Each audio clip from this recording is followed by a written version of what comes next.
right. And if you will call roll call, Ricka. Mayor Breeden. Good to see you. God, how you doing, buddy? Mayor Breeden.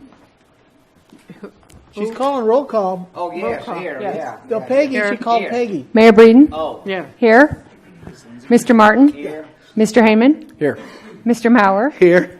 We have 4 present, 1 absent at this time. Ms. Stevens. Okay, we are going to approve the agenda with what item pulled. Item 9 is going to be pulled.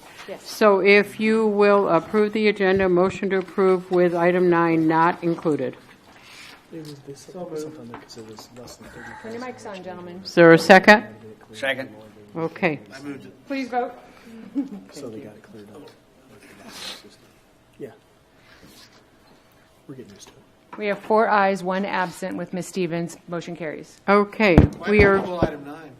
we are going to, if there's no comment on closed session, is there a comment on closed session? I'll read it all if you want me to. Okay, we're going to say there is no comment on closed session. We will then go into closed session, and we will be back here at 6, I promise. Thank you all. It won't take that long.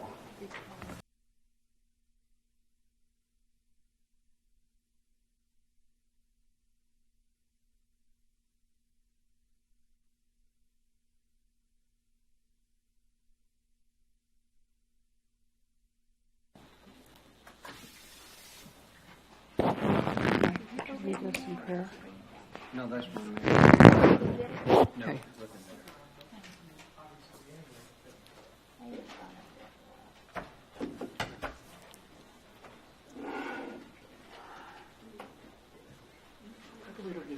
Okay, it is 6 o'clock. I will call the meeting to order, and we will begin with the pledge, and I'd like to lead us in the pledge, please. Repeat with me. I pledge allegiance to the flag of the United States of America and to the republic for which it stands, one nation, under God, indivisible, with liberty and justice for all.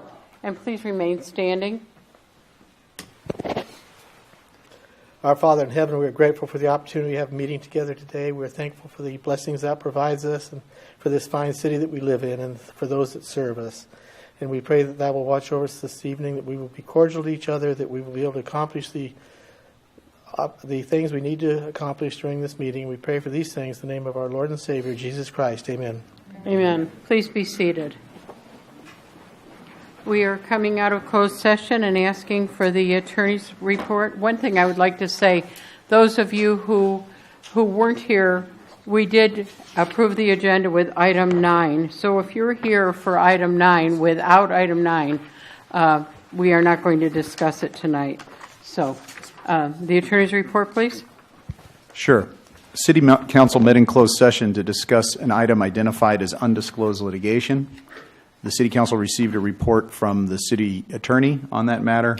No reportable action took place. Madam Mayor, that concludes the report. Thank you. Council, if you'll join me up to the podium, we have some people we want to honor.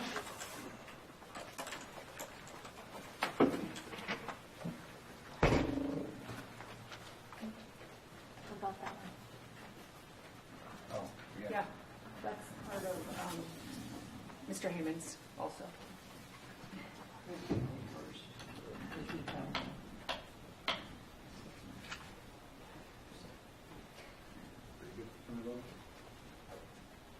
I'll go. He's got the...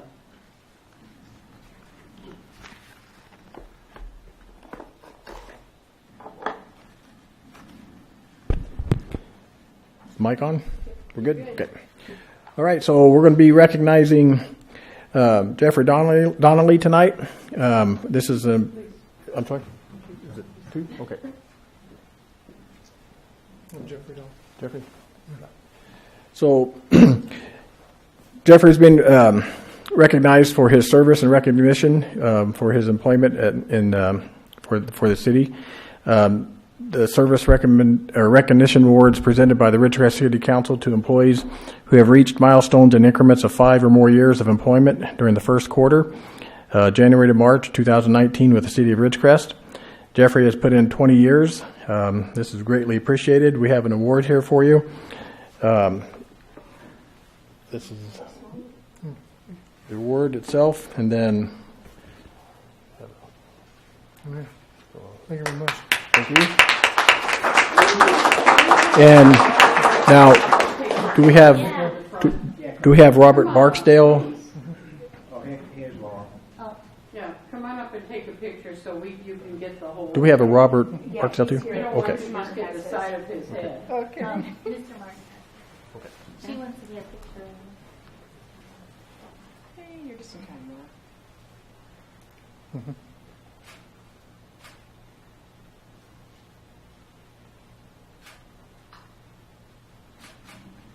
Awesome. All right. Thank you. Congratulations. 20 years is a long time, but it goes by pretty fast, huh? Okay. So I love it. here's a box Thank for you you. for your service. Congratulations, buddy. Way to go.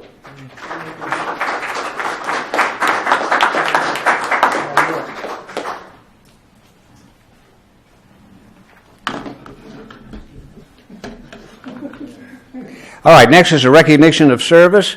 This certificate is awarded to Robert Barksdale in recognition of 5 years of service to the city of Ridgecrest. Where are you, Robert?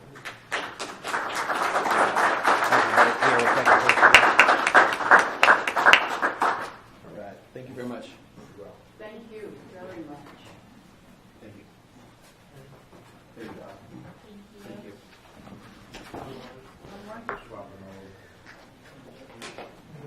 Now we have a proclamation. I'd like to invite all the city transit drivers up here, please.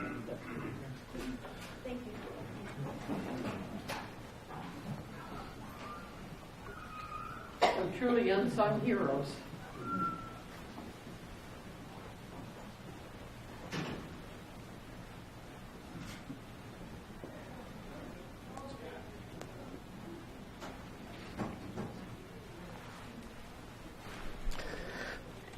This is the proclamation of the City of Ridgecrest, California, National Transit Driver Appreciation Day, whereas transit operators manage to keep a schedule, check fares, give directions, announce and remember stops, and whereas they safely maneuver public transit vehicles through unpredictable traffic and adverse weather conditions, and whereas transit operators transport people to various places that include work sites, schools, and shopping and leisure activities, providing citizens from all walks of life with personal mobility and freedom, and whereas the health, safety, and comfort of many people in this community greatly depends on their ability to rely on the transportation services provided by our transit operators, and whereas the efficiency and effectiveness of these qualified and skilled professionals contribute to the quality of life that residents and visitors alike enjoy and rely upon, and whereas transit operators don't have an easy job, they just make it look that way. Now, therefore, be it proclaimed by the Mayor and City Council that we recognize and extend appreciation to our dedicated and skilled transit operators, and hereby proclaim March 18th, 2019 as Transit Driver Appreciation Day. Signed by the Mayor and the 4 council members. Thank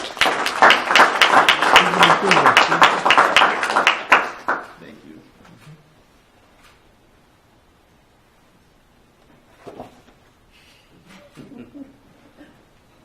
Wait. Oh, let it go. I'm sorry. Perfect. Thank you. Thank you very much. If I could just take a moment. You bet. I just want to say thank you to all of our transit drivers. The work this team does every day to make sure people need to get where they need to be is amazing. So thank you guys.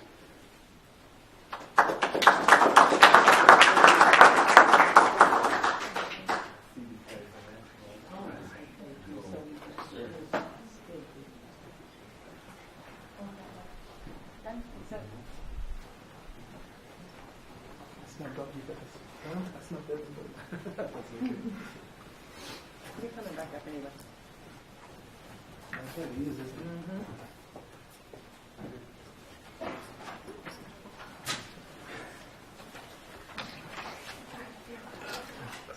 Okay, the next item is a presentation on city transit. And who is handling Mr. that? Smith's coming back up. Okay, please, thank you.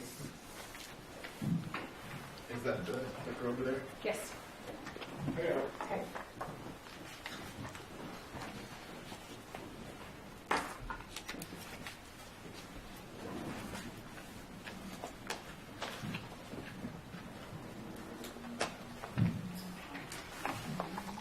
All right. Good evening, Madam Mayor and City Council. I'm Christopher Smith, the Transit Services Coordinator.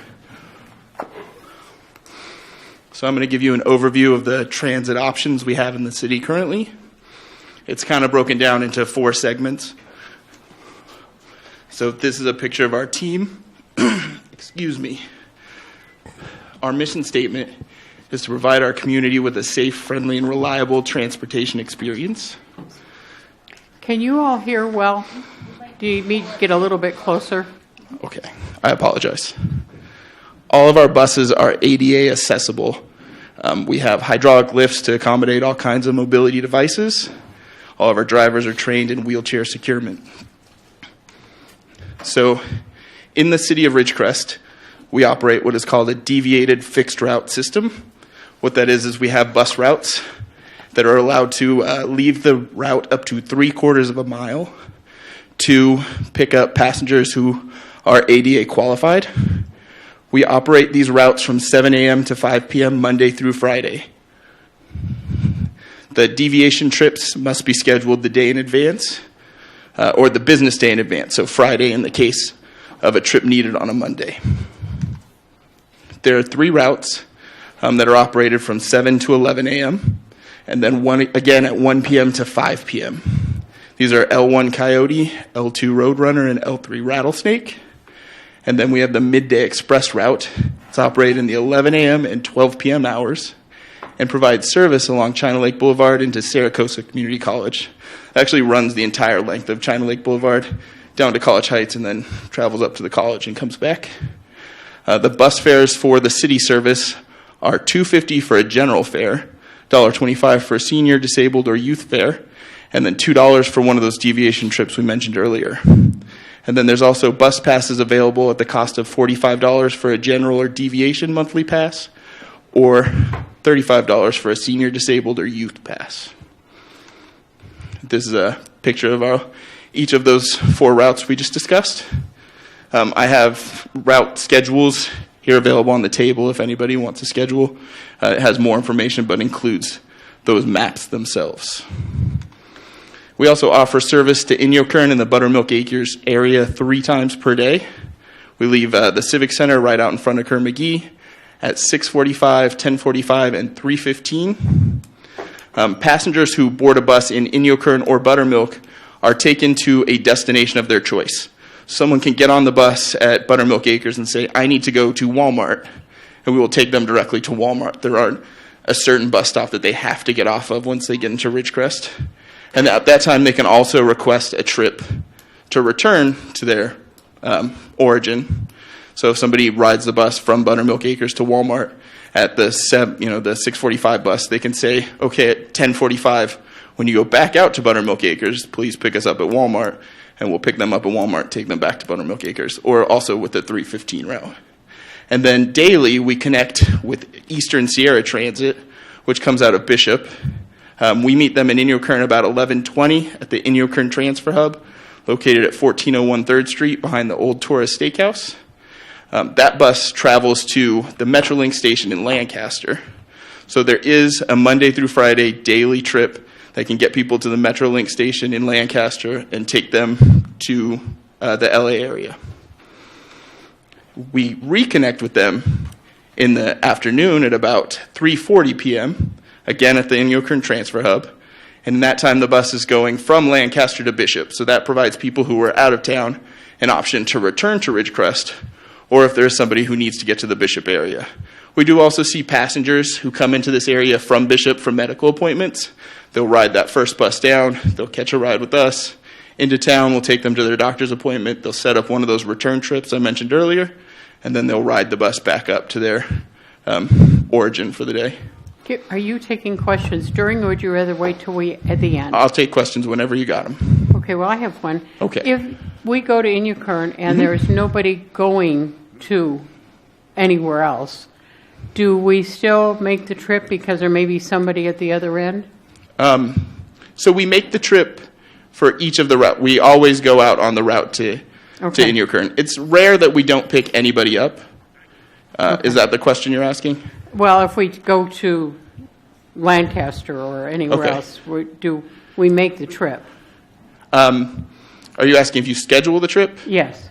So you can schedule the trip, or you can get on the bus when it leaves for the Kerr-McGee Center. Okay. You can also schedule the trip because the bus that leaves and goes from Inyokern to Lancaster, the Eastern Sierra Transit, also does accept reservations. And sometimes with inclement weather, they use a smaller vehicle because they have trouble with the winds and such. So sometimes it's beneficial to schedule that trip to guarantee you have a spot on that bus. I had a quick question. All right. How many passes do we sell on average? I don't have that information in front of me. I apologize, but I can get it for you. Okay, thank you. Thank you. So the bus fares are $2.50 for a general fare, $1.25 for a senior disabled or youth fare. A monthly pass is also available for $45 for general pass and $35 for a senior disabled or youth pass. Children 3 and under are free. Here's a picture of the Inyokern bus schedule. And then county service. So we offer a dial-a-ride service to passengers located in unincorporated parts of the county that are east of Jack Ranch Road around the city of Ridgecrest. And this is dial-a-ride, so passengers are picked up and dropped off at a location of their choice. These trips also must be scheduled a business day in advance. And this is actually the most limited probably of our service. We can only do it in the times where the bus is not traveling to Inyokern. So we have very limited windows when this is actually available. So we do ask passengers who are interested in this service to please call us so we can discuss their needs and try to find out a schedule that works for them and for ourselves. The cost of this service is actually $2 for a general fare and $1 for a senior disabled or youth fare, and children 3 and under are free. And once again, we do ask people to please give us a call because of the limited availability of this service. And then lastly, on Fridays, we go to Randsburg and Johannesburg twice a day by appointment only. So if nobody calls and schedules a trip to get picked up in Randsburg or Johannesburg or to be taken out there, then we don't make the trip out there. Those passengers are picked up at a location of their choice in Randsburg and Johannesburg, and they're dropped off at a location of their choice in Ridgecrest. The fare for that is $8 for a general fare, $4 for a senior disabled or youth fare. The bus will leave to head out there about 8:30 in the morning from Ridgecrest, arrive out there about 9 a.m., and then it returns at about 9:30. And then in the afternoon, we leave Ridgecrest about 2, arrive out there about 2:30, and then return to Ridgecrest about 3 p.m. What's the ridership like on that route? It's actually significantly low. I believe we had 6 passengers in February itself, but that is also operated on a contract with the county where they reimburse us dollar for dollar for any expenses that are incurred for it. All right. So if they want, are they going, their main thing is just as a visit to get out of town for a little bit. In other words, if you wanted to kind of spend the day as half a day, so you take the morning one and then you wait till you could afternoon. You don't have to come back in 1 hour if you wanted to stay a couple hours. Huh? Yeah, the ridership is more people leaving who live in Johannesburg who come to Ridgecrest. I see, yeah. It is possible to do it that way, to ride out in the morning, to spend your day in Randsburg, and then to get picked up in the afternoon. We could just only pick you up at that 2 p.m. time. Right, okay, all right. Also, in the transit division, we understand that public transit can be intimidating to people who don't regularly use it.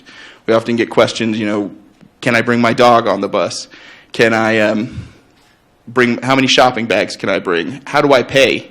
And so we're willing to schedule any one-on-one consultation with anybody who wants to meet to discuss how the service can work for them.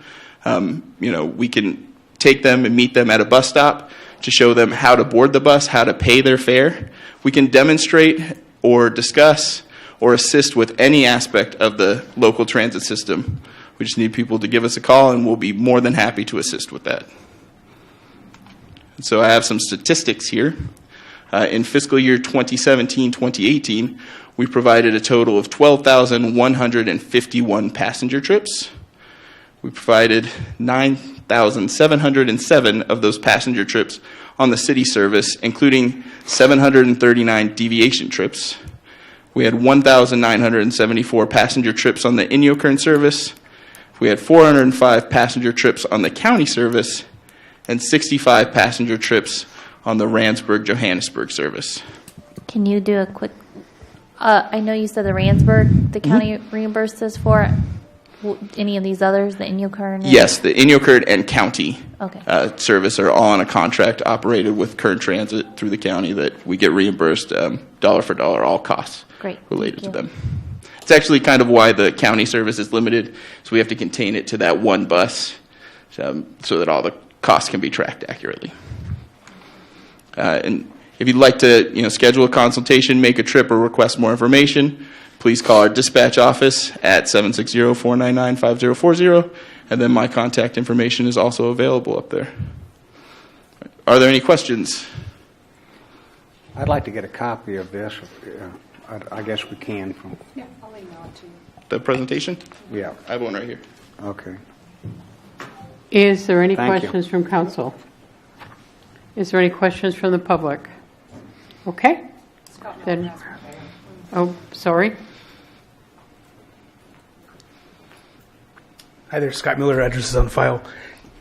You keep saying to schedule an appointment. So I guess my question is, how are people in Randsburg finding out about your service? As a professional driver, I get probably 6 or 7 calls a week from Randsburg, needing transportation from Randsburg to Ridgecrest and back. And as a professional driver, I'm not able to go up there all the time and do that. So my question to you is, how is this information getting out? Are we taking out ads in the newspaper? Is it on the radio? Or are we kind of just leaving it up to the bus as a rolling billboard? So we don't currently have any ads in the newspaper or the radio. We did do a flyering campaign recently in Randsburg and Johannesburg. Where did that go? I do not know the exact locations off the top of my head. Was it like on billboards type of thing? Or? No, we just made some 7 or 8.5 by 11 flyers and took them to locations out there to hang up around the city. And the same thing with Inyokern. Last week I did 15 or 20 rides to Inyokern. I don't really want to take away my rides, but in the same breath, there's a big need out there. Right. And it sounds like there needs to be some communication between the transportation and the people that live out there, especially in Randsburg, especially in the more isolated areas. I realize it's not the city, but those outside areas are supporting our local economy, and we really need to make that happen somehow, some way. I just mentioned to Ron that maybe transit should start a Facebook page too, kind of like the police department and the parks does, and maybe you could put some of those videos like how to pay or things like that on there, and the number, and maybe even we could spend a little bit of money advertising, because you can select, I want to only advertise to people in Inyokern or in Randsburg. Is there a cap on I think I go back 2 slides. I think that the rides to Randsburg was like, 18 or something like that? Is there a cap on the dollar amount that the county's going to reimburse? I don't believe so, no. Okay, so it sounds like we should probably really hit that area hard. In the areas we can get contract reimbursement sounds awesome. But there's only 2,000 people in Inyokern, and a lot of those people need to get transportation into town. Inyokern and Randsburg definitely need. I think that's a great idea. Councilperson Stevens is having a social media campaign, not just Facebook, as Facebook is not the end all and save all, unfortunately. But the flyer campaign can work. There's maybe if I don't know how it works, but there could be some dollars freed up to do a advertising campaign in the local newspapers or something like that, where we can hit multiple sources and resources. I think that would be a huge benefit to our local economy and our people in the outlying areas. Thank you. Thank you. Thank you, Scott. Go ahead. I had one more question. So if those 3 routes are reimbursed by the county, those are not ones that count against us for fare box ratio then? No, we actually keep all fares earned on those routes for fare box ratio. They just replace the costs of like the personnel, the fuel, and the depreciation for the vehicle. So do those count against us or not? No, they don't count against us. Okay, so they kind of help us. Do we get to include it in the calculation or not? We do not get to include it in the calculation. Okay. It doesn't count as a local fund because it's. So that's an opportunity to make money then if the county reimburses us the cost and we get to keep the fare. Correct. Okay. And I feel like I should note that Inyokern is actually our largest growing service in the past year. Okay. I just looked at the numbers for February, and it had grown from the previous February by about 25%. So we are seeing more ridership from Inyokern. Is there, that is following up on what Scott said, I think that's terrific. I think that flyers have a tendency to, be an instant thing and then away they go.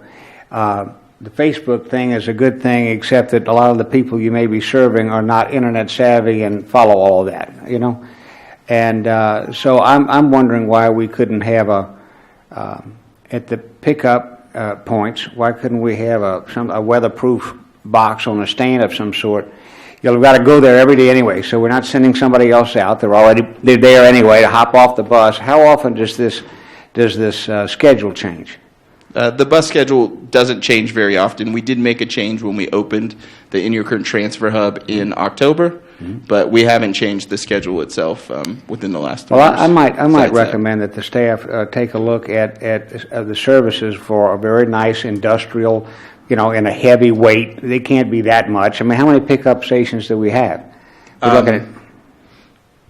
Are you talking about in Inyokern specifically? Well, I mean, I guess maybe the ones where we could start off possibly in the areas that need the most attention, which would be the outlying areas, right? So the problem with doing that in Randsburg is we don't actually have a centralized location. We take them to their destination or pick them up at their house. All right, okay, but how many centralized locations do you have?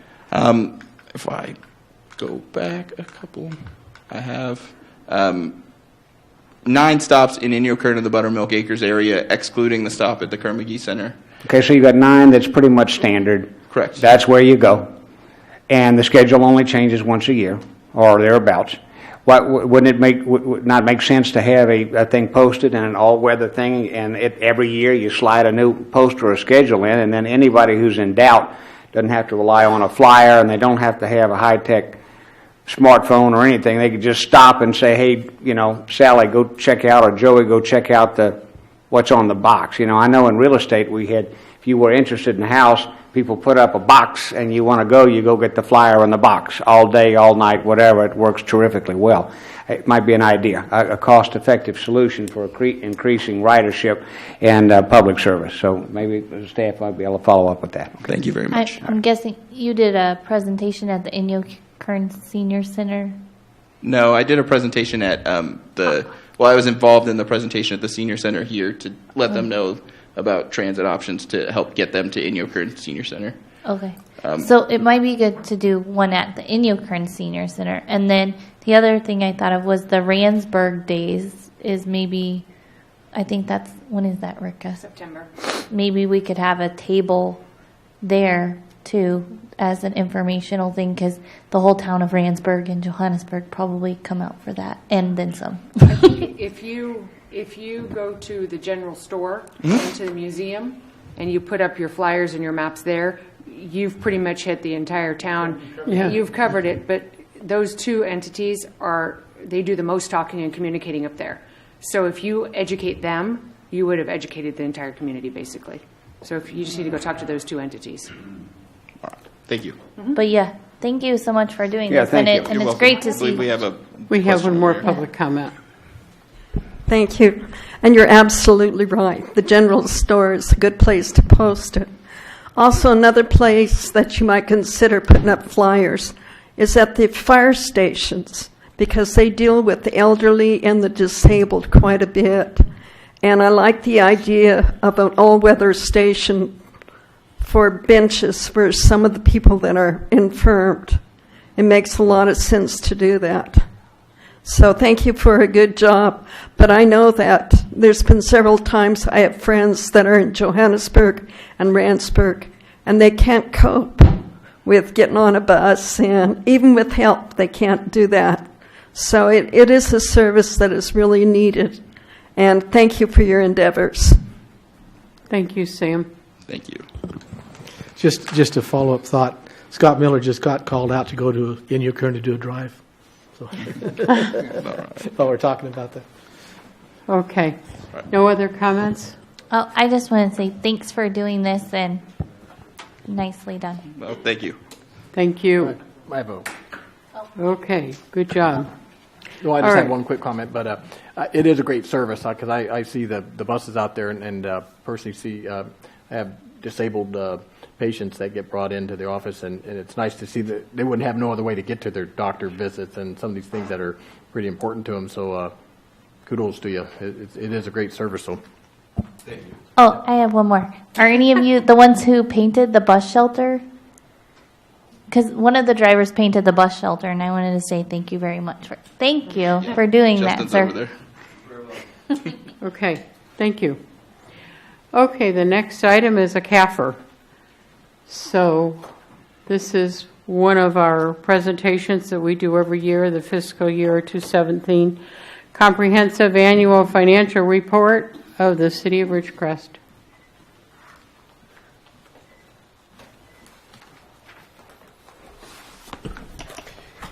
Good evening, Madam Mayor, member of the City Council.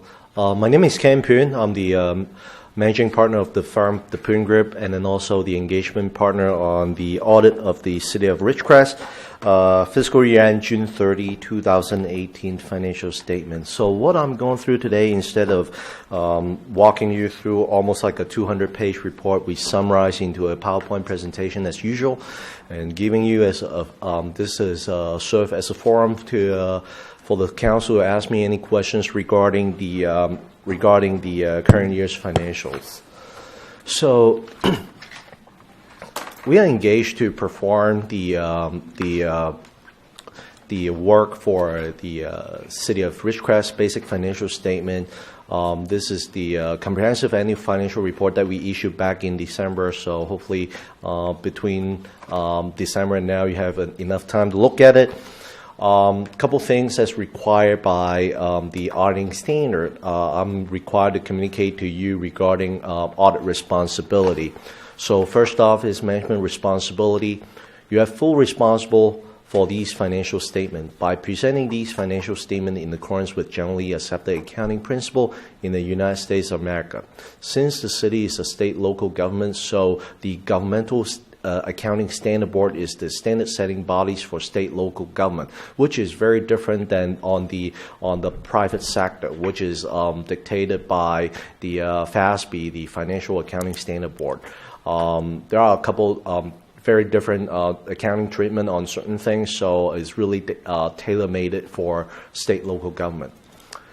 You are also required to adopt sound accounting policy. It's very important that you also establish and maintain proper internal control over financial reporting and compliance.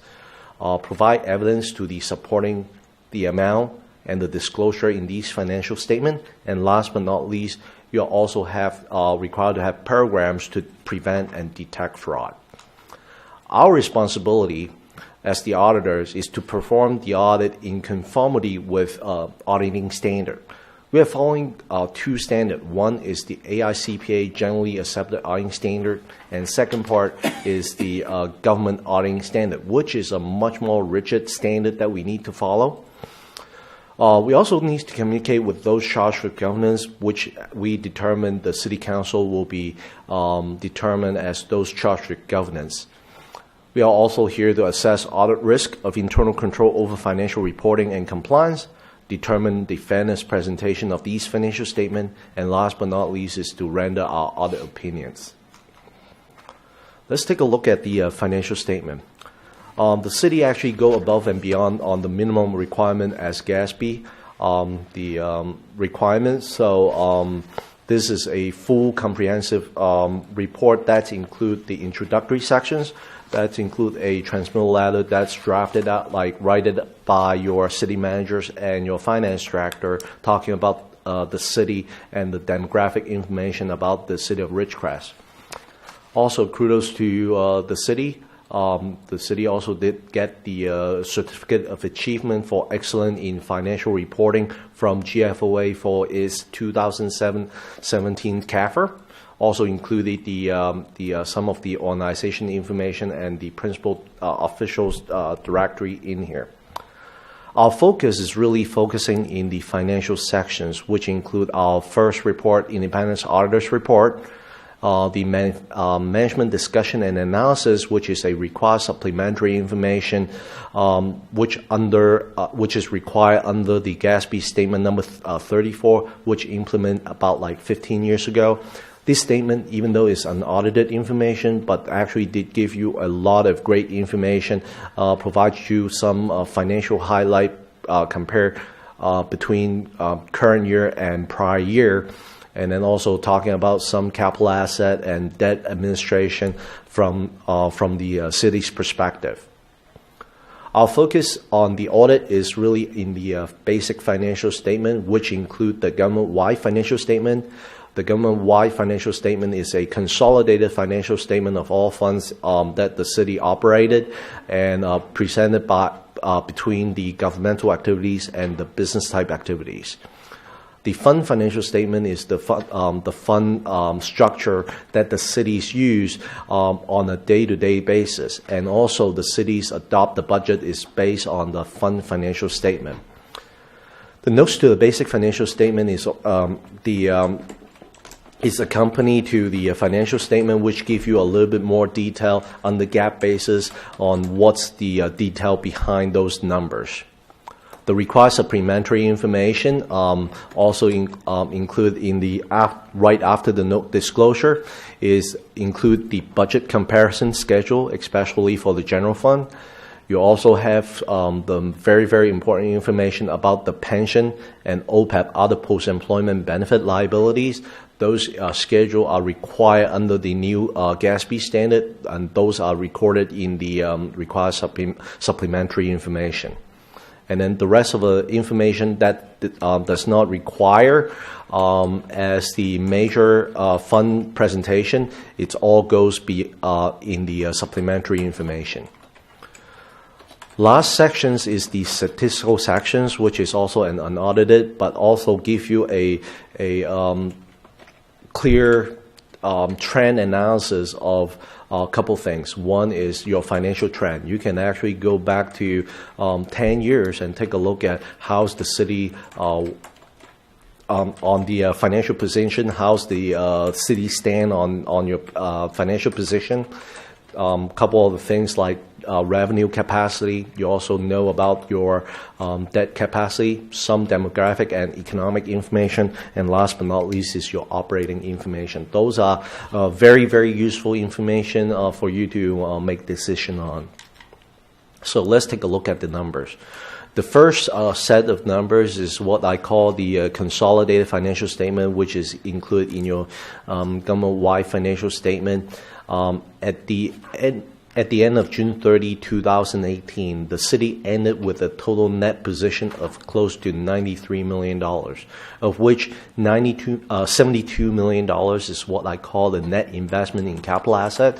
These capital asset, the reason why we need to carve it out on the capital asset, because those are your infrastructure, your street and roads, your buildings, and those are non-liquid asset that you cannot really have you cannot really easily liquidate the asset and pay for current operations. So that's why GASB did a really, really great job in carving those out so that you have the numbers separated from your operating funds.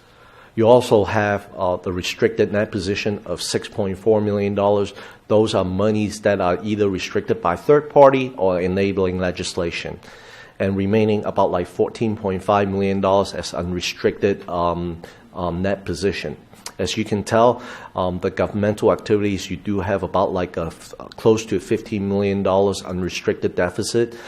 Basically, is the reason for being recorded as the deficit is the implementation of GASB 68 and GASB 75, which actually put the full accrual basis on pension and OPEB. So that's why the net pension liabilities and OPEB liabilities is now recorded as your liability. That is the main driving force to drive your unrestricted into a deficit position. Let's take a look at the income statement for the city as a whole. Total operating expenses about $22.3 million, netted with program revenues. The program revenues that you can either charge the user for a fee, or you can actually get a grant to pay for the programs of about close to $9.8 million. resulting a net cost of service coming close to $12.6 million between both governmental activities and business type activities. The whole entire net cost of service is going to be supported by your by taxes, which is your general revenue, which is close to about $19 million. So at the end of June 30, 2018, the city has increased your net position by $6.2 million. The general fund is the main operating fund of the city, so that's why I also pull the general fund to take a closer look at it. At the end of June 30, 2018, the end of fund balance is about like $2.6 million. 56 of those is considered non-spendable. Some of the prepaid expense is already incurred, so that's why it's being classified as non-spendable in the fund balance itself. The city also have about like $562,000 restricted by third party, and then the remaining $2 million is really remaining designated for the Measure L. Now is the Measure V number, so that's the remaining fund balance resulting at the end of June 30, 2018. The operating result for the general fund, total revenue, $14.4 million. Total expenditure come close to $12 million, resulting a revenue over expenditure by $2.7 million. But also at the same time, there are transfer out to support other funds, so about like $1.5 million. So at the end of the day, the general fund has a net increase in fund balance of about like $1.2 million for the fiscal year end, June 30, 2018. Let's take a look at the some of the financial indicator and pension information that we pulled it out. First number that I look at is on the government-wide financial statement under the governmental activities. The net cost of service compared to tax revenue. The governmental fund activities is fully supported and should be fully supported by tax revenue. But for the fiscal year end June 30, 2018, the net cost of service is about like $17 million. The tax revenue for the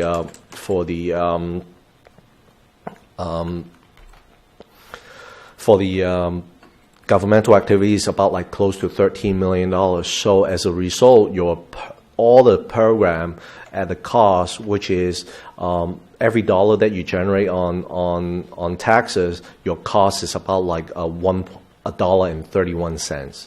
So which is way above what the average should be.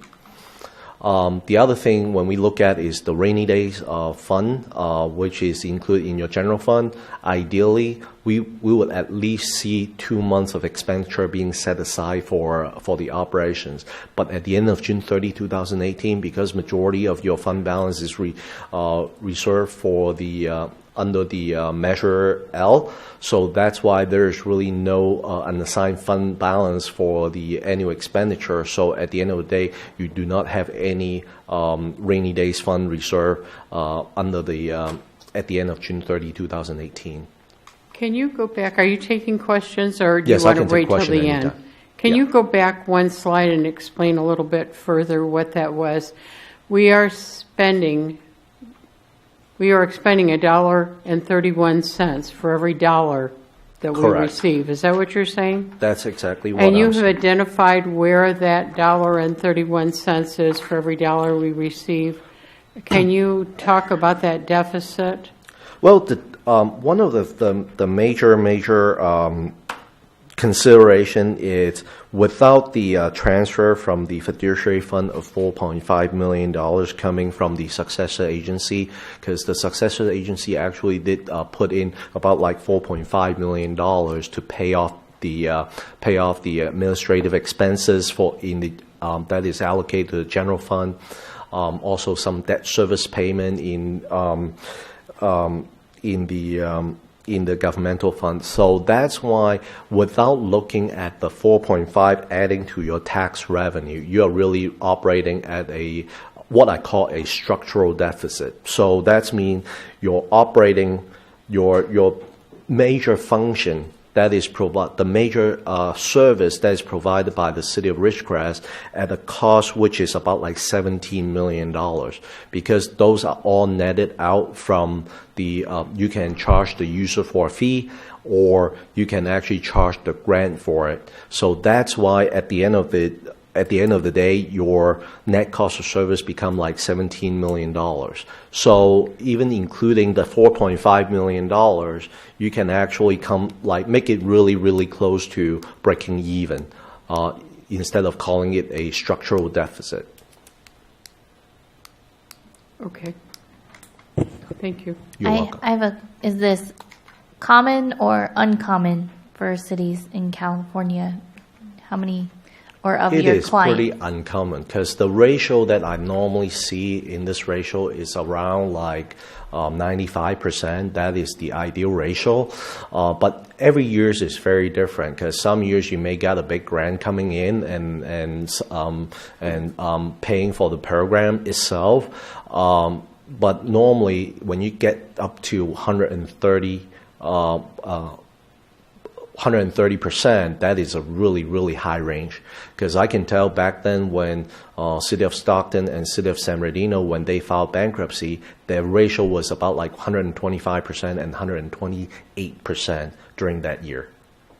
So this is a alarming issues for the city, that you need to really take a look at your cost structure and determine whether you need to either cut costs or enhance your revenue to pay for your services. I recall in previous CAFRs, it was higher. And I thought that when we came down to this figure, even though it is unsustainable in my mind, it is a significantly improved position than we were before. When you look at it and you talk about other cities and what they do, I wanted you to remember this, and when we get done, talk about some of these things here on the statistics in the back. Would you be willing to do that? I'm willing to do that. Okay, yeah. thank you. Yeah, I specifically would like to know, as we move forward, it's one thing to say, fine, this is where we're over, okay? And we Correct. have a problem, we're very rare, we're in problems. I would like to know the top 5 areas, or 3, in this whole report that also may be the main problems that come up with this 131%, okay? Okay. That's the most important part, in my opinion, of your entire presentation. Sure. No. We're over, we have a problem. What are the 5 areas, or 3, where it rings a bell in your mind that we are over? Because then internally we have to look at why is that. Sure. Okay. No problem. And that's what you can, those statistics at the end show that. Yes. So, yeah, thank you. So the other thing that like one of the major issues that we are all facing and is pretty common, trying to get back to the 131%. Part of the problem is the contribution to CalPERS. Basically, the net pension liability was valued as of June 30, 2017, was about like $19.4 million between both miscellaneous plan and the safety plan. So $11 million for the miscellaneous plan and then $8.3 million for the safety plan. As you know, this number is only an estimate. So it all depends on the investment rate of return coming from the plan investment. So, and you know, the discount rate is always a very, very sensitive topic at CalPERS level. So in case that the discount rate is dropping 1%, your liability can go up from $19.4 million to all the way up to $28.5 million. The other way around, if the investment turn really, really well and the CalPERS Investment Board can sustain, saying that every year they have about like 8% on the rate of the investment return on the investment, your liability can drop it down to 17.5. So currently your miscellaneous plan is funded about like 70%, and your safety plan is about like 72%. Okay. Also for the current year, the other post-employment benefit is another big hot topics because GASB 75, it just mirrored the pension expense, the pension liability. Also required the city to record the net OPEB liability on the face of financial statement. So the net OPEB liability was valued as at a discount rate of 7%. Which is about like $893,000. As you can also tell, this is also a liability. So we also give you a sensitivity analysis, which is about like 6%. If the discount rate dropped by 1%, going down to 6%, your liability will go up to $1.1 million.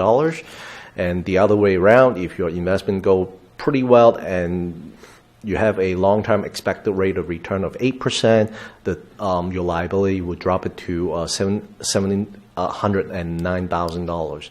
So your current funded ratio for the OPEB plan is close to 49%, which is a pretty decent ratio compared to a lot of cities that we see. At the end of the day, I would like to go through the audit result, and then we'll go through your questions regarding the trend analysis and stuff like that. So the audit results, we are happy to issue that we issue an unmodified opinions for all opinions units, which state that the financial statements are fairly presented in all material respect. The accounting policy have been consistently applied, the estimates are reasonable, and the disclosure are properly reflected in these financial statements. Also, we do not have any disagreement with management in terms of accounting treatment on your financials. We did not identify any significant deficiency or material weaknesses in internal control over financial reporting and compliance. No accounting issues and no inappropriate activities were noted. So I'm happy to go through your questions and kind of walk you through what your biggest concern. I'm just curious. Of course, no names mentioned with other cities. Are you allowed to tell me how many cities the PUN group audits in California? Yes, we are currently audited about like 40 cities. 40 cities? Mm-hmm. Okay. And out of 40 cities, and again, no names mentioned, but out of those 40 cities that PUN monitors, I'm just curious, how many of those, go back to your last slide, please. Okay, how many of those, the main one I'm issued is no inappropriate activities were noted. So out of the 40, how many do you think don't get a bullet that says no inappropriate activities? Well, we have a couple of them that don't. What, 3, 4, 5? How many? About 3. About 3? Mm-hmm. Okay. And how about the other things? Is that, do you out of this 40 that you do? I just ballpark. Is it usually cut and dry, is my point, or do you It's actually find a number of things that are inappropriate? Well, basically, when I say inappropriate activities, it's all determine whether those activities is material to the financial statement. So sometimes if it's like if I found some, like if we did not identify like minor thing, because we are not here to find fraud. We are actually, as the auditors, to come here to consider whether there is inappropriate activities that has a direct and material effect to your financial statement. Those are our objectives to the financial statement audit. So if we identify those 1 or 2, whether it is some inappropriate activities, whether not necessary that we will issue a modified opinion, majority of them as of this point that we issue a management letter comment, which once we identify an inappropriate activities, that means that you do have internal control over financial reporting issues, so that will be separately reported to you, to the city council. Okay. So your comment, you're not here to identify fraud. So then... Let me back it up. We Okay. are not... The objective is not here to find fraud. We are here to determine the fairness presentation of the financial statement, but we need to consider fraud as a factor to when we perform our risk assessment. So do you ever make a recommendation to have someone come in and do a fraud analysis? Is that? It's highly recommended that you do a fraud checkup. It's not a fraud analysis. A checkup is probably, yeah. Do we 'Cause do we a actually fraud do checkup? profile. Okay. And then I didn't get, who answered that? I didn't hear what you said. I said, do we do a fraud checkup? Do we do one? Is that what you're saying? Yeah. No, he's saying it's a good idea to do a checkup on you know, I know I do a checkup on me for health and my car for that, and you're saying it's a good idea to do it. Fine, who does it? Well, we have a forensic, the certified fraud examiner who actually have the experience to go through the fraud analysis.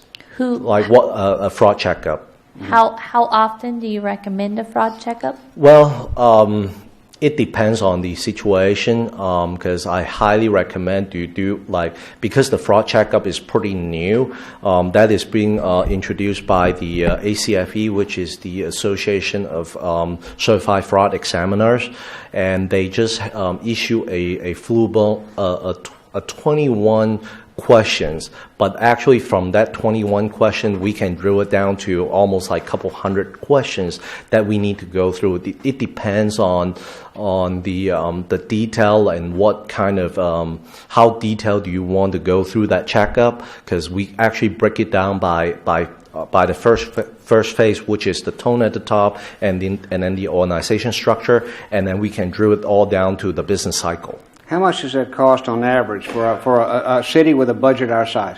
Well, a budget your size depend. If it is just a top level checkup, it's about like somewhere around 10 to 15 grand. But it depending if it goes down and deep into each business cycle, then it may cost all the way up to 50 to 75,000. Well, okay. I guess I was kind of under the impression, and I should have asked this question earlier on, but I was just kind of under the impression that when you have how many page, we got 100 and something page report, and you are always very professional, sir. But I just was kind of, somewhere in the back, I was considering that this top level fraud checkup was built into your program, and you tell me it's not. We actually do what I call the fraud inquiries, and doing all the brainstorming and fraud risk assessment. So that is part of the program. But the checkup itself is totally different scope of work that we do. Okay, I felt for last year as well, and because Mike has probably had more heavy duty, banking experience working with B of A and so forth in his past. I don't have a heavy numerical accounting background in mine. We have two other business owners, but a lot of this kind of that doesn't go over everybody's head. But it's like you would have to really tear it apart, and only people who are very, very skilled at numbers are going to really grasp 80% of what you're talking about. Correct. And so, therefore, I've kind of in past years sort of gone, well, you're the pros. But that's why I would like to know. I don't know. For me personally, I think that $15,000 is well spent to have because you recommend it, but it's funny, you wouldn't have recommended had we not asked it, right? I mean, it's not something you just recommend because maybe it's sensitive or whatever. I don't think anything is sensitive concerning city finances, especially when we have the budgetary problem that we've got right now, right? I mean, we have one of the lowest at the last meeting. We went on and on about having one of the lowest general fund budgets in the state of California, right? And for a city our size. So I think that if we're that low, and then you tell us that we're 131%, and you just said that's a little bit alarming, I think $15,000 is. I mean, I would like to strongly recommend that we spend that for a full top notch, if you will, or whatever you call it. A top fraud checkup, just as a matter of course, and I think we ought to do it every couple of years. It just is a common sense, like we do a health check and we do it for a car check and so forth. Correct. Thank you. So just a couple notes, because we refinanced our pension funds, all that information has changed since the end of the year last year too. So that makes a big difference on that number. Well, our understanding, the city actually issue a pension obligation bonds to fund this. So that's a couple of the things that I'm looking at it. Personally, my recommendation, and under the GFOA, CSMFO, no one's actually recommend to issue a pension obligation bonds to fund the pension, because the city is actually betting between the investment earnings with the interest rate that you pay. But I think each city is very different. I will defer that questions to back to the city manager. We did certificates of participation, Okay. not pension obligation bonds. Okay, it's a COP. COP. Okay. I do have one question. When you went back to the slide that showed 136% off balance, 131%. Now that net service cost, does that includes our expenditure of our tax allocation bonds that we'd had for some years? Does that include Yes. those expenditures? Yes. So that's what offsets that amount, because if we had $4 million we had set aside for a couple of years and then spent as an expenditure, it won't show as a revenue. It'll only show as an expenditure. Yeah. So next year, if we have no tax allocation bond expenditures, then our ratio should change significantly. Yes, because all the interest cost is already paid off. Then that interest will completely out of the net cost of service. Yeah. Correct. Yeah, because the tax allocation bonds, we did refinance those, and those are now being funded through the successor Correct. agency. Correct. So, Yeah. so I would assume if we have no tax allocation bond expenditures next year, Then your number is going to drop Then down. the ratio should go down significantly. Correct. Okay. Now, Yeah, the next slide. On the unassigned fund balance, I would understand that this is being affected significantly by that $2.6 million outstanding loan that we have with the wastewater fund. Is that correct? It's $3.5 million. $3.5 million. Yeah. Okay. And that's the expended. We're paying that Correct. off on an annual basis. Yeah, because that was, as I recall, that was about like 5 or 7 years ago. That liability was being set up to pay back the wastewater fund because of the Harvest Jarvis lawsuit that you have. Correct. So that, although we may have a fund balance, but the fact is we have that balance of that's owed on the books is Correct. affecting that fund balance. Okay. Yeah. Is there any other questions? One of the things I wanted to ask, if we could go back and look, based on what you saw, and Lindsay touched upon it too, was the refinancing we did of our PERS. And I'm calling it refinancing, but it wasn't exactly that. But it's that's a financing what tools. Could yeah. you talk about that impact on our ability to address the 131%? Did that impact that? Did it help us in the long run, or was it a detriment? As of this point, I would not be able to comment on that. But based on my understanding on the whatever financing, the city is actually paying interest costs on the COPs. So basically, instead of paying the actual contribution, you are moving from the net pension liability to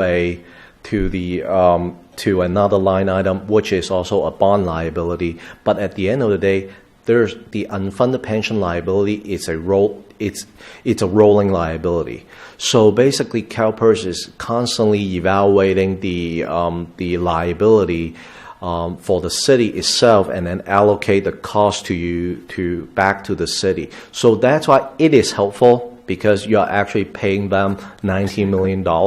But actually, at the end of the day, on the other side, you are paying principal and interest. So, but when you actually contribute to the plan itself, you're asking me whether they are performing better than what you pay on the interest. I would not be able to tell. Okay. Yeah. I would like us to be able to define that more fully, and I know because we just did it a few months ago. Understood. Seems like a few months ago. It wasn't that long ago. I would like us to be able to look at that and see in the long run it was beneficial, because it appears to me that's what it shows. If I'm incorrect, I would like staff to be able to address that. It's a difference between 7.25% that you're paying PERS and 4.5% you're paying on your bond. And that is the difference. To me, Correct. it's a benefit. What are we doing with that savings? Have we? Well, actually, there's really no savings. We're just not going to be going into the budget further than we needed to because the costs are going up. They're going to stabilize in 3 years before they start going down. So I thought during the presentation that part of the benefit was that we should still be putting more in than what we should. So we were supposed to look at it as savings and still be trying to contribute some to help. Yes, we're going to take a look at this year's budget and see how we're doing. That was the purpose of that. Well, the right? purpose is instead of going to 1.7 million, we're going to 1.5. Yeah. So instead of having to find more money in the budget, we're having to find a little less. Right. Yeah, it certainly helped with the future contribution because the discount rate was dropped from 7.5% to 7.0%, so dropped 0.5%, which has a significant impact to your contribution. As what your city manager said, it will save. Like now, you can budget based on the bond payment instead of projecting. You don't know based on the discount rate change. They made it very clear it was a floating number. It's a floating number anyway. In the past. Yeah. Now we know. Yeah. Okay. Is there any other council questions? Any public? Okay, then I thank you very much, sir. I did have one more. Oh, you did? I'm sorry. That's okay.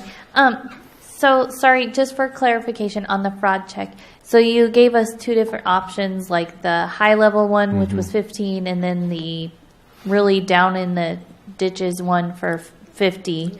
Somewhere around 50 to 75, yeah.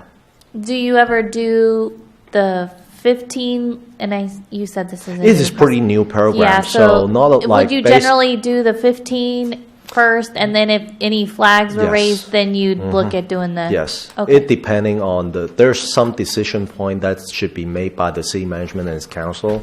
So once we finish up phase one, do you want to dig deep into the operating cycle? So. And then you could also, if there's different departments, you could just pinpoint different areas that you wanted it to go deeper. Correct. Into. Yeah. Okay. Thank you. Okay. I got one question. So based upon your initial review of the budget, were there any indications that there was any patterns or practices that might lead to an indication of fraud being in existence? Based on what we see so far, we have not identified, but keep that in mind. We, as the auditor, we love separation of duties.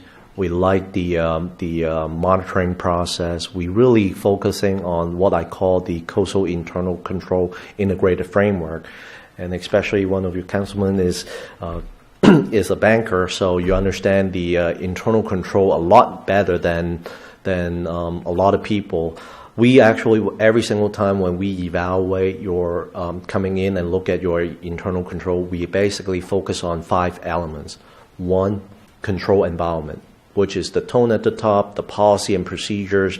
Do you retain qualified people to actually doing the job? Second is our risk assessment. Then we come down to all the control activities when we evaluate, going back to, like, even though we are not trying to find fraud, but we are identify any area if there's a potential risk of fraud. So we look at the control activities at each business cycle so that we will be able to identify areas that if there's not a whole lot of separation of duties, do you have mitigation control monitoring process to ensure the transactions is actually legitimate? So those are things that we look at during our internal control evaluation process. Well, okay, so I have a big interest in taking a look at I'm the rep for the League of Cities, and it's one of the reasons I volunteered for that committee to look at, to try to get industry best practices and so forth.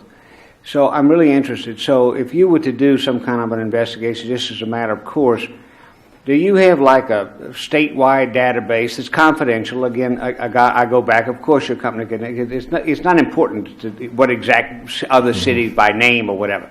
What is important is what is the percentage of money that is spent. Every city, you have a model that every city has 10 big major categories. Right? That you have that in this, Correct. right? You have 10 categories, and those categories obviously match the other 40 companies that you have. Correct. And I imagine that you are probably following a state or national model. And my Correct. question is, do you have the ability Yes, I do, because to look? Wait, let me finish. I want to make sure we clarify this. So, do you have the ability to take our 10 categories, right, that we spend money from our general fund, and match that up with the other 600-something cities? And how many cities do we have in California? 450 cities. 450. 450? Okay, I was thinking there was a little bit more than that. So 450 cities in California. And then the bottom, the last row of the Excel spreadsheet or the computer model or whatever says, this is where we are, and it would give those percentages that says, no, you are within the norm of all 450 cities in California except in these 4 areas. You have the ability to do that? Well, let me put it this way. I have not looked at 450 cities, but our firm actually did a survey of cities and counties every year. So we actually did calculate the numbers on 105 cities every year. Wow. So we can actually share that information with you, and you can compare your numbers compared to the 105 cities that we looked at. Well, And we does that come in under our what we paid for so far? Or Well, is that it's included because it's part of the service, because we use it as a benchmark when we evaluate financial condition of the city. Yes. So that's why the exercise is very, very tedious, because I'm looking at 105 different CAFRs. Right. And then pulling those information together, and I'm willing to share that, and I can send that to Sherry so that she can take a look at it. We are because of the 2018 we just issued, we are expecting to finish up our 2018 CAFRs by no later the end of July this year. Oh, that's okay. So again, we could get that at no You can charge. get You would at do no that? charge. Well, I would strongly recommend it, and I Yeah. thank you for. And also, we are the only firm in California that do that do this kind of exercise. And these are cities of all large, small, medium. Yes. Right? Yes. All right. I thank you very much. You're welcome. I'd go a step further. When you send that to her, we should probably put that on the finance committee and take a look at it. Yes. Excellent. I did have one more question. Sure. Sorry. So last year I received a questionnaire, like a few questions that I was supposed to respond back and ask. I don't believe that was that done this year? Yes, that was being done this year. But we rotate between city council members. Oh, okay. So it's not necessary that we for sure 100% send it to 100% of everybody. Okay. This is part of what we call the fraud procedures that we perform. Is actually doing inquiries. So we pick and choose which council members. We look at your conflict of interest statement, the Form 700, and then determine what we send. Okay. Yeah. Yeah. I was just curious because I didn't notice that I didn't get it this year. So thank you. I just have one more question, Mr. Poon. Now, this audit control service, this is a new service that's being provided? Yes. Okay. That's all I have. I would recommend that we do put that on our schedule to periodically over, A fraud check. yes, the fraud check, at least the high level, just so we have it. It's better to do it on a periodic, often basis, because even having these audit controls in place will, prevent fraud if people know that we're actually digging a little bit deeper than we would just on a normal overview. Sure. That's money well spent. All right. Thank you. Okay, any other comments? Okay, again, I thank you. Thank you so much. Okay. All right, the next item on the agenda is public comments. Persons wishing to address the council on matters that are within the council's jurisdiction and do not already appear on the agenda may do so at this time. Pursuant to the Brown Act, the City Council may not take action on an agenda item that does not appear. Speakers are limited to 5 minutes. Public comment section of the agenda is limited to a total of 1 hour. Each speaker is asked to provide his or her name. I would like to say one thing here at this point in time. If you have, if we're going to have a number of people speak, we would like to know ahead of time. So if others wish to speak, again, we would like to keep that in the hour. We are going to try to have staff address those questions. And we can, direct them to staff, to direct them to others. And again, I would like to say one thing. Last time I said we would answer the questions at the end, and Mr. Porter did not get his question answered in person.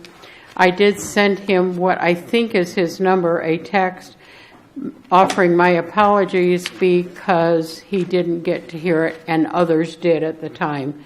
So we are going to try to address them at each time during this time.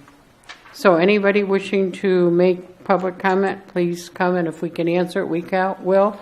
If we can't, we will take it and address it at a later time when we can have more cohesive answers. So Sam, please come forward after all that. Well, you get paid for that. I don't. I had a phone call from one of the council members, and back in December, and I wasn't able to give him the answer right away, but I noticed that that person was able to find his way. And so I brought some maps. That was me, incidentally. Thank you, Sam. I didn't want to get lost in the El Pasos.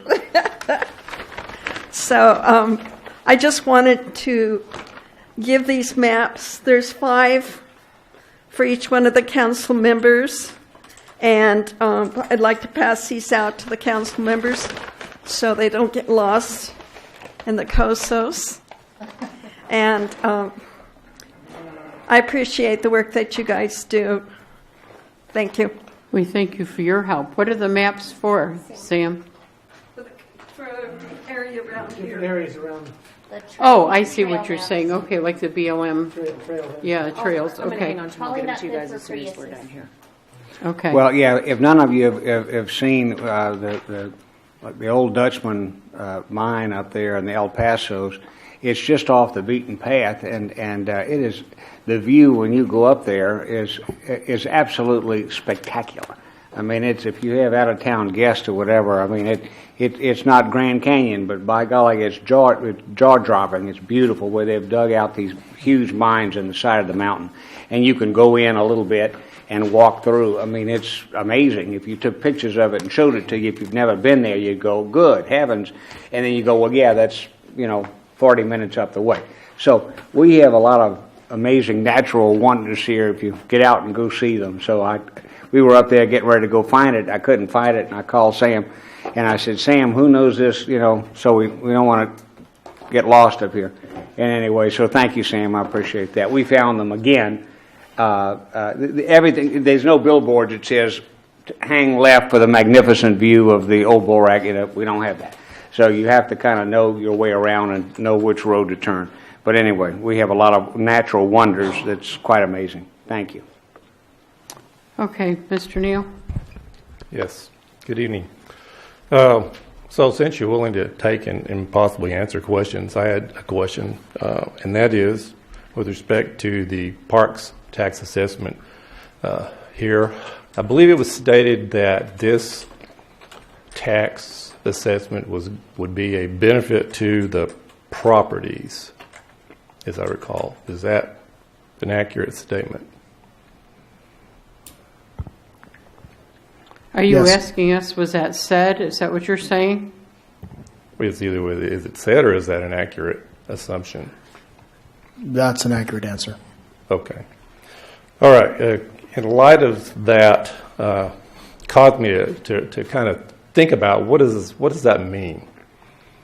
Had a couple of conversations on that topic in the last few days, and the consensus is that saying that the tax assessment is a benefit to the properties, since the properties can't receive something like your sewer service or something like that people can receive, would mean that the property values would be assumed to increase as a result of this tax assessment because, well, we have parks, and parks make everything better, and property prices increase. Herein lies what appears to be a problem. and a unique situation we have here going on in the city. We have a Parks Department director who owns the largest real estate company in town. Assuming that the tax assessment were to pass and all the properties in town, their values were to increase, your Parks Department director would have an increase in his bottom line profit in his business. The same person who is seen on the city website in a video propagating the tax assessment to the citizens, who's gone around town doing likewise, under, of course, the cooperation of the city manager. I think we're back to a conflict of interest here again. And I don't think this is going to look very good to the public, to the people that are aware of that. And it's readily available information as it was advertised in the papers. And it took me about 3 to 5 minutes of considering these two things, to decide that, there is a problem here. And just needs to be thought about in this city, I think, seriously, before proceeding on and trying to look good to the public. From what I could tell on Facebook, it's not looking good for the city on this for numerous other reasons.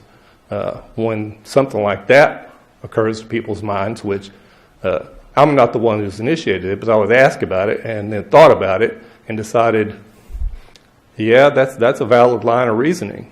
And if you want people to trust you, I'm not real sure what you're going to do about this one, but it's going to cause a lot of people to raise their eyebrows, I think. Keith? I can answer part of it. I think the same could be said if you're going to draw a potential conflict of interest with Mr. Patton being associated with Coldwell Banker. The same could be said about the expenditures of Measure V for the roads. As you improve the local roads, the values of the homes may increase. That would be, under Mr. Neal's theory, or whoever's theory this is, a conflict of interest. Same could be for putting an appropriate number of law enforcement officers on the streets that provides a safer community, or any economic development endeavor that the city joins itself with or fosters. It could, if the base increases by 500 employees, yes, that would increase the values of the home, and the city could have a hand in that. So I guess almost anything could, under that theory, could be a conflict of interest. And I'll turn it over to Keith for further comment. Well, conflict of interest analysis is a legal analysis, and it requires more than a couple minutes of thought. But can you give us a quick overview? Yeah, there's two different provisions that describe conflict of interest in the government code. There's Government Code 1090, which applies when a decision maker is involved in making a decision on a contract that's binding the city. That obviously doesn't apply here. The second provision is more general. That's the provisions of the Political Reform Act.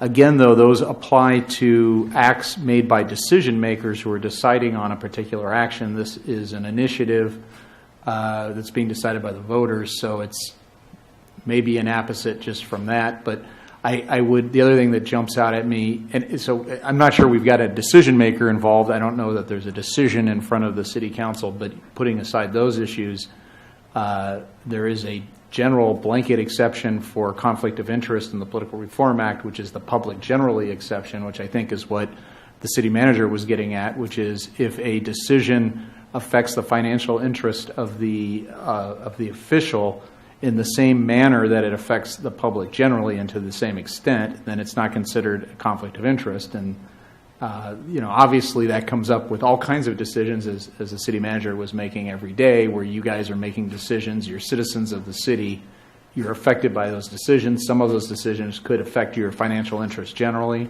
speaking, but because they affect the public generally the same way, they're not considered a conflict of interest. But again, if you really want a genuine answer on this, then I would have to give you a memorandum and so forth. But that's the thoughts that occur to me just sitting here. So, in essence, a conflict occurs if the person making the decision, not with staff. Correct, but the issue of what is influencing a decision is a little bit more broad and a little more fluid as well. It's construed broadly, so I don't want to be Okay. I don't want to be too limiting in that, but yeah, that is an issue that strikes me as well. This isn't an initiative at this point, so and Mr. Patton was not involved in the decision to put that before the public, and he's obviously just a member of the public voting on it at this point, like everybody else. Okay. Thank you. Is there any other public comment? Okay. Oh, I'm sorry, public comment. Okay. All right. We have then come to the consent calendar. All items on the consent calendar are considered to be routine by city staff and will be approved in one motion if no member of the council or the public wishes to make comments or ask questions. If comment or discussion is desired by anyone, that item may be removed from the consent calendar and be considered separately with public comment before action is taken. Do any members of the council wish to have any of these items pulled after I read them? Item number 5, proposed action to approve draft minutes of the Ridgecrest City Council successor redevelopment agency financing authority, housing authority, regular meeting dated February 20th, 2019. Item number 6, announcing proclamations prepared for the month of March and scheduled dates of presentations. Number 7, proposed action to approve a resolution authorizing submission fiscal year 2018-19 Transportation Development Act Article 4 claim to the City Kern Council of Governments. Anyone wishing to pull any of those items on the council? Anyone in public?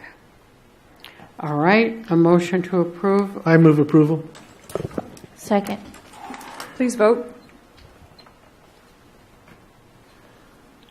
5 ayes, motion carries.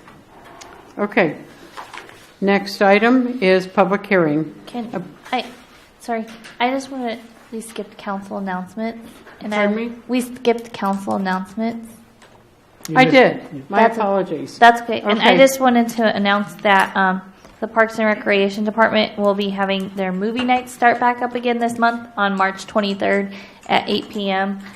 They're showing Nut Job 2, and there will be the food vendors out front and bring your own blankets and chairs for that to start back up again this month. Okay. Other council announcements, please. Just a quick one. I was informed today, April 13th, there's going to be a music festival held at the fairgrounds. And so it's going to be an all-day event. I think it starts about 11 and runs through the entire day. I don't know how long into the evening it's going to go. But so I think it has been put on before. There's supposed to be a pretty wide variety of music from orchestra to rock and roll. It's all local talent. All of the proceeds go to the middle school music programs. So it's a good thing. Last year I think they got up to somewhere around $1,000 or so that they donated to the middle school. So anyway, look forward. They're going to put some ads out as far as trying to advertise for the dates and times. But April 13th at the fairground. So come out if you can. Night. I did have one more. REMS has a play this weekend and next weekend on Friday and Saturday. There's 3 shows each weekend. It's put on the local children of Ridgecrest. It's Alice in Wonderland Jr. So tickets are available at Red Rock Books. Okay. Yes. The money that's raised goes to help music programs in the local schools too from the ticket sales. So. Okay. Any others? Okay. Now we will go to the public hearing. My apologies to those who are waiting for announcements. A public hearing and approval of resolution to consider public comments and establish a finding of unmet needs that are reasonable to meet with the public transportation system. And I am going to open the public hearing now, and we will receive comments.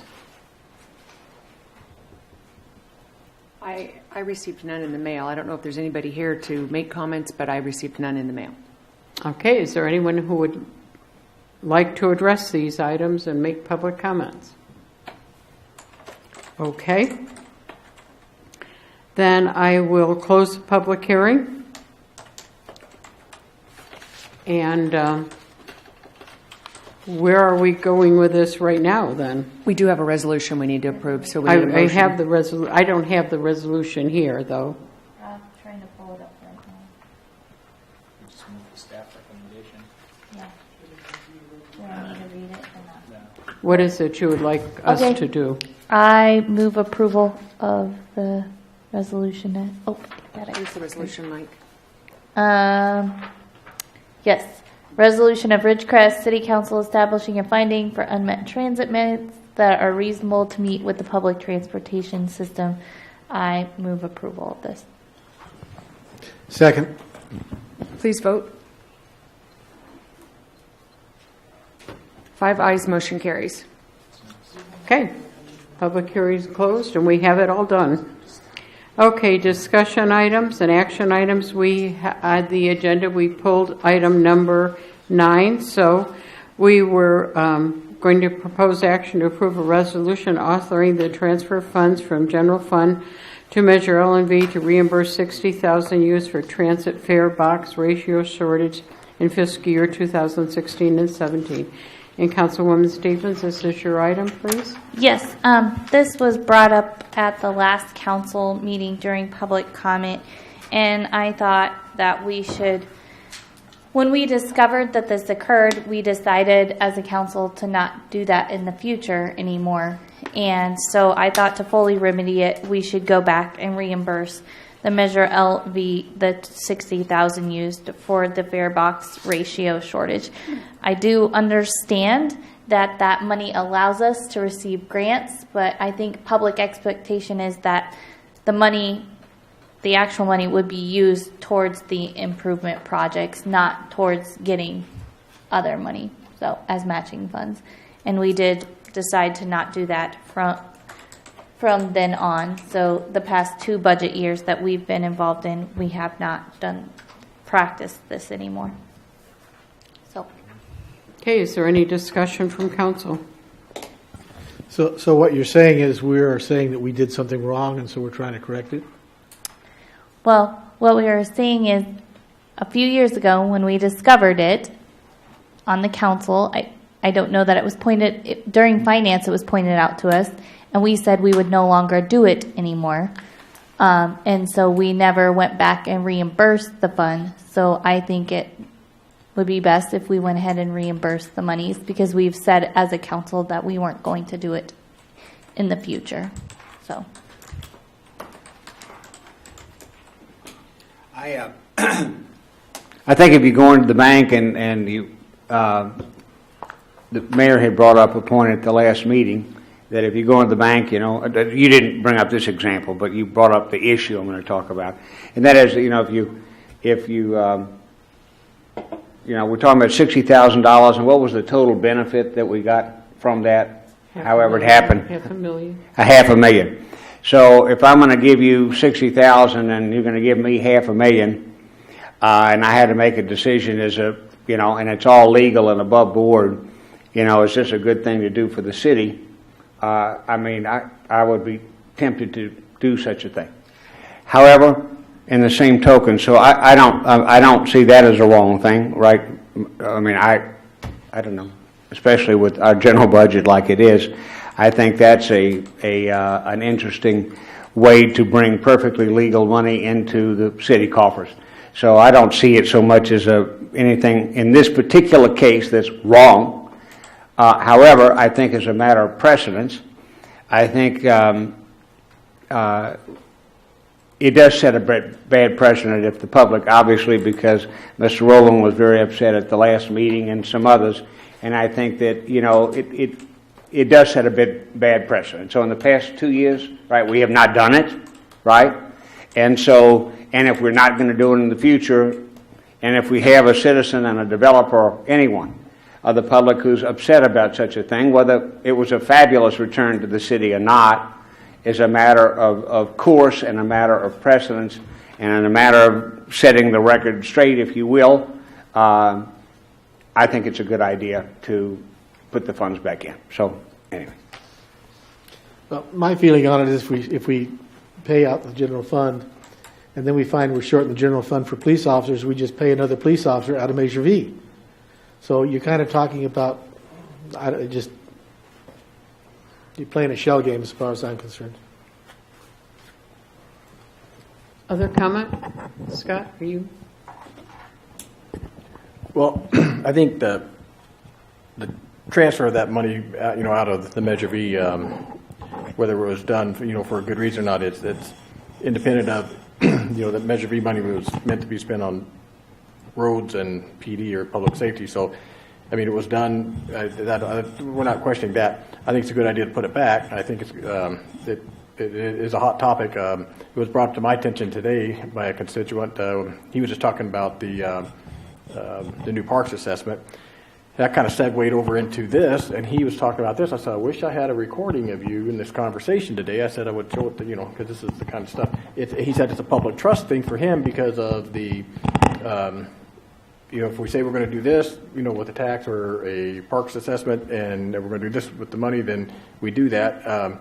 For the public, I guess and rightly so, it's a really big thing. So, I think it's a good idea to move that money back over, try to keep things within the boxes that we defined as, this is what we do, this is what we're, originally intended, or the intent is for, and to try to keep it that the best we can. It's clear that, the money was beneficially, it was a benefit to do it, but politically, probably not, so good because the public want to see us using it for exactly what we say we're going to do. And I think that's the public trust side that we definitely got to protect. So anyway, Any other comment? Any public comment?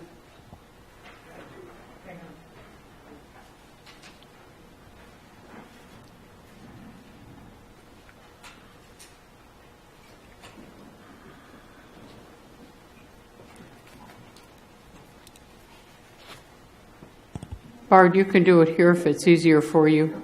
Okay, thank you. Sitting down and getting back up would be tougher than standing over here. So. Okay. I'm not here as the Public Works Director. I have a question as a citizen. Ron, the City Manager, what will be shorted if we do move this money?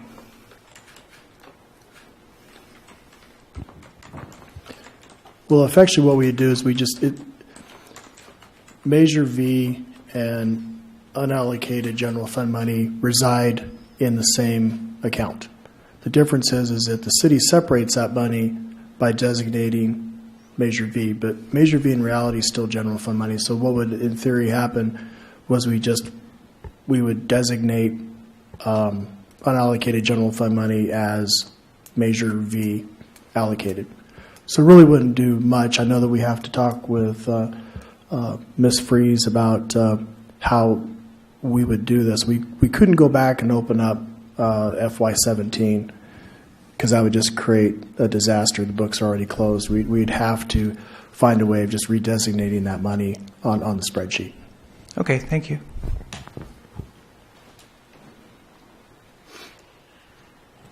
I'd like to say this, and I said it last week. Roads are roads. Money that benefits roads are roads.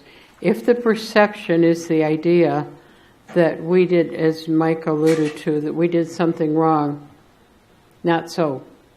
Not a fair perception, not a fair analysis.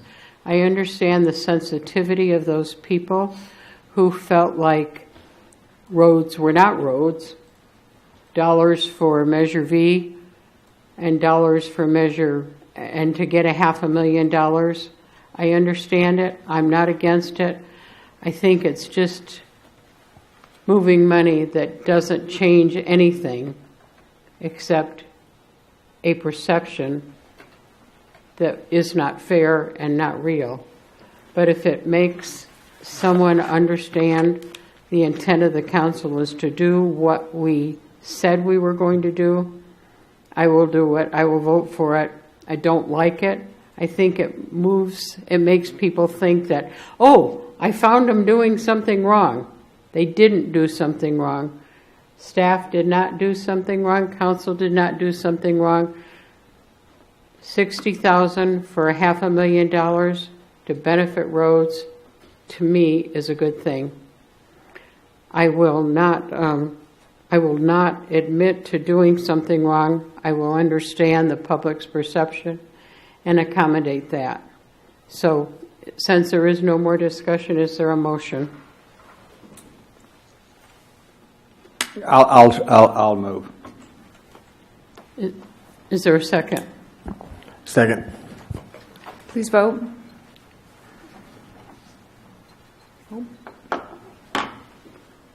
Not registering? Yeah, I see him jumping back there, so give us 1 second. Do we need to vote again, or? Well, he has to reload the slide, I think, or something, with the box in the out. He hasn't told me to go to roll call yet. Go to roll call. Mayor Breeden. Aye. Ms. Stevens. Aye. Mr. Martin. Aye. Mr. Heyman. Aye. Mr. Maurer. No. We have 4 ayes, 1 no with Mr. Maurer. Motion carries. Thank you. The next item is committee report. City Org. Okay, so. You did not meet. I was going to say, we did not meet. Okay. At least I did not meet. Okay. The Finance Committee, sir. Okay, now we're on.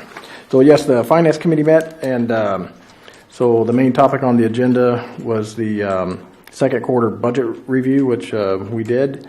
There was future agenda items that are coming. They're going to be looked at. The approval. Well, we'll see. One of the things was the approval of the minutes from that meeting was moved to the next meeting. So that'll be covered next month. What else did we go over? Basically, working on budget and getting the year ends and starting for next year. The budget's to be brought forward in May to the Finance Committee, and then to the Council on June 1st. And so that was pretty much it. Good. May I ask a procedural question in this? Because Mr. Maurer was not able to attend, and I attended, and did not, because I hadn't attended the previous meeting, we chose not to approve the minutes.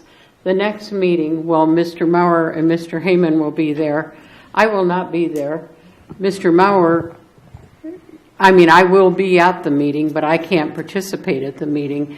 Mr. Maurer can't vote. How do you accomplish that? You don't have to be present. Are you asking me? You don't have to be present at the meeting that took place in order to vote on the minutes of that meeting. Okay, so if... What you're doing is you're basically saying, I accept this as the official record of what happened, but you're not certifying doing that over any. and over again because of that. Okay. All right, my procedural question is answered. Thank you. All right, the Infrastructure Committee. We did meet. We got a real nice presentation on solar lights, mainly for streets, and had a long discussion on that and asked a lot of questions. Also discussed the possibility of them used in parks, and sounds like they're not really made to use for parks as much as they are for streets. We talked about a couple other minor items, just kind of went through them quickly, and so we spent about an hour on looking at solar lights. Anything to add, Lindsay? So that's it. Okay, Parks, Rec, and Quality of Life. We did not meet, but that was because staff resolved. A gentleman had come to us a couple months ago wanting to set up Frisbee golf, put the sleeves in the ground so that they could come play regularly, and so he's going to be allowed to do that, so there'll be Frisbee golf available more regularly. Okay. The next item is the Youth Advisory Council. Madam Mayor, I will report on that next meeting. I was unable to attend the last one, but they have just sent me, as of today, an update as far as minutes of it, so I'll report. Okay, that's Lindsay and Scott. No, it's supposed to be Wallace. I change that every time. I don't understand how that gets put back. Okay, all right. So it's Lindsay and Wallace. Yeah. Okay. But since I wasn't there, let's pretend it's just them, so good. Yep. I highlighted. I use this. Oh. Okay. Okay. I don't understand. Thank you. Sorry, The Scott, action- I scratched you off. The Action Committee is scratched me off, September too. and March. Yeah. So can Can we remind Jed to schedule that? Because it's supposed, thank you. Okay. Ridgecrest Area Convention and Visitors Bureau, is that? Yeah, we meet next week. Okay. And Economic Development Committee, Lindsay and Wallace. We have not met since the last time we reported. It will be next week. Okay. Other committees, boards, or commissions? Well, I reported last time I was going to be going to Kerncog the next day. The next day was a disaster day in Tehachapi, and we were not able to make it. Okay. Any others? City Manager's report? Yes, I have two items. The first item is, as the council is aware, that staff has been working on a cost allocation study for building and planning for the last 6 months. We've been meeting with builders and discussing the proposed changes in the fees. And during these discussions, we did come across 7 fees that we've identified that we're going to change now because it's a benefit both to the builder and the city. These fees are primarily engineering. They are time and material fees or time and material deposits with a 6% deposit of the engineering estimate, and we want to go from the time and material deposit based to just a straight fee base. This was at the recommendation of a couple of the builders to make it more simple and provide a little more equity to them. When you're looking at an engineer estimate of $1 million and you're putting down a 6% deposit, then you have the city having to track all of the time and material that goes along with it. It's pretty laborious. So we're looking at some of these fees going down to either a 2 or 2.5% straight fee off the engineer estimate. We will bring this back to council for review and final approval either at the end of April or beginning of May. So this is just a temporary adjustment to these fees. The municipal code allows us to do that if there's inequities. I just have to come back and report to you that we're doing that. But we'll also bring it back to you guys for final review here within the next 6 weeks. And the reason why we're doing it now is because we do have some builders that are moving forward with their grading permit applications and their grading plan checks that will benefit both them and the city if we move forward on this now. So I have authorized them to collect those at those fees with the promise to bring it back to council for final review and final approval here in the next 6 weeks. Okay. And then the last item that I have is the splash pad, as you know, is completed, and we are looking for a ribbon cutting grand opening date here within the next month. We're just looking for a good Saturday with some nice sunny weather to be able to open it up. So when that date is selected, we'll make sure that everybody's notified so everybody can be there. That's been a long project. I do believe that it's going to be well used by our community. In fact, I think it's going to be used enough that it probably should have been a little bit bigger, in my opinion. But I do think it's going to be a worthwhile project once it gets going. So those are my 2 items. Okay, thank you, sir. Future agenda items, anybody? Okay, I see none. Mayor and council comments. Lindsay? Yeah, I had a couple. Wanted to know where we were with the recodification. With the what? The recodification of the municipal code. I just spoke with Mr. Pilcham today. He's still working on his review. The thing that's taking the time right now is we'd like to include the massage ordinance with the update. And he has reached out to county council and the county health department for clarification on a few issues. Primarily in that regard, we will be following the county's application and enforcement process. And so there's a little bit of he has to make sure that it's appropriate, that the language is right, because what will happen is all the massage parlors within the city of Ridgecrest will have to register with the county, and then will be enforced by the county. So he has to make sure that the language is appropriate for us to allow our ordinance to match that of the counties. And so he did ask for a little bit more time to get his final review so we can bring it back. Okay, I have two more things. I'd like to look at us moving forward with going ahead and getting an engineer's cost estimate on the swimming pool, because whether or not the assessment passes, obviously if the assessment passes, we could look at some upgrades, but if it does not, I would still like to know what we're shooting towards, and I'd like that number more solid than what it's been thrown around. And then I was also curious about when we are doing our master plan update. Do we have any timeline of that in our long-range plan? Well, the first answer to your question, well, with the general plan, we're still within the time frame. I know that I want staff to start reviewing some of the more problematic areas of the general plan that have been creating some issues in development, as well as leaning forward and addressing some of the issues in the planning document that addresses water usage. So we'll move forward on that here. A lot of that's just been that Heather and staff have been extremely busy with projects that they've been working on, and we're hoping to start vetting those items through the Planning Commission to be able to start getting direction on those, so we can, make whatever adjustment we're going to make to the general plan, we do it all at the same time. Because as you know, we can only make, I believe, 4 changes to the general plan a year. And excuse me, what was your last question? Oh, the long-range plan. That was the long-range plan we're talking about. What was the other one? The first one. The swimming pool? There was 2 questions. Swimming pool? Oh, yes. Yeah, with the swimming pool, I'd recommend that if we do that, I would recommend we budget it for next year, just because of budgetary limitations towards the end of this year.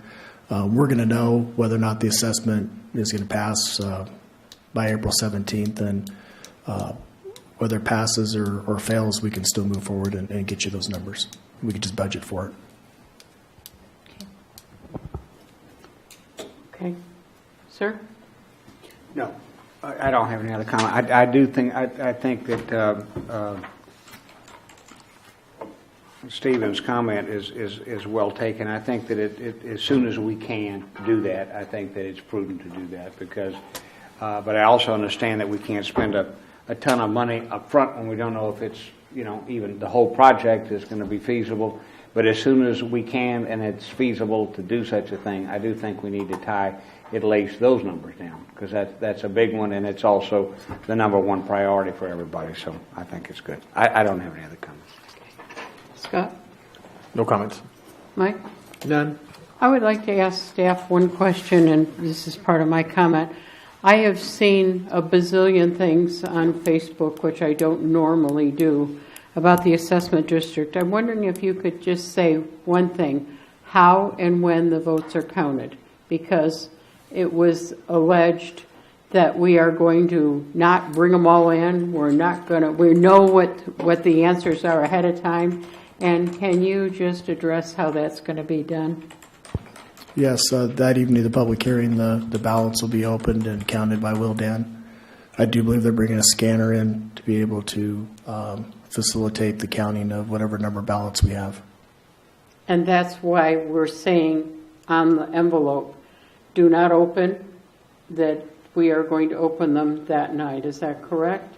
Correct. Staff has developed a process to, obviously accept walk-in ballots, and we've had a few of those, and also the mail ballots and how we address them and secure them. Okay. Thank you. Okay. I don't know. And I had directed this to you privately, not for any reason, but now I don't see any reason why it should be. I said, for those people who always think that there's another agenda, that there's something being orchestrated and so forth. Now, nationally, we see lots of shenanigans, state, county, and so forth. We see lots of shenanigans, so that I don't want to downgrade those who may think that there's always something amiss. But you had said that I posed the question earlier, is there any objection to having, if a member of the public or the member of somebody or one or two members, a pro and a con member, however you do it, wanted to sit there and physically count as well. Of course, you said you had no problem with it, and also they don't go away. These things are available for someone to see afterwards anyway, right? I mean, I guess you can't see who voted for it, right? So what? Yeah, let me get back to you on that. Okay. Look, I know On the legality of that. Obviously, it's not good for me to see how Joe Blow voted with the name, right? I don't know how the ballots look or anything. Well, there's also, you don't want to, by doing that, you might create the appearance. Well, actually, you know what? We're off the agenda. I'll talk to you about it afterwards. Right. Yeah. Okay. The main thing is if there is a way to allow, by some methodology, for somebody other than this Wildan to be in the vote counting, I would like to see it. However, that can legally be done. I will tell you that at this point in time, we do plan on counting the ballots in an open space. Now, it may be secured off because obviously don't want people walking away with ballots, but it will be in an area where somebody can stand in the area and observe what's going on. Okay, thank you all. I'll adjourn the meeting and appreciate you coming and attending.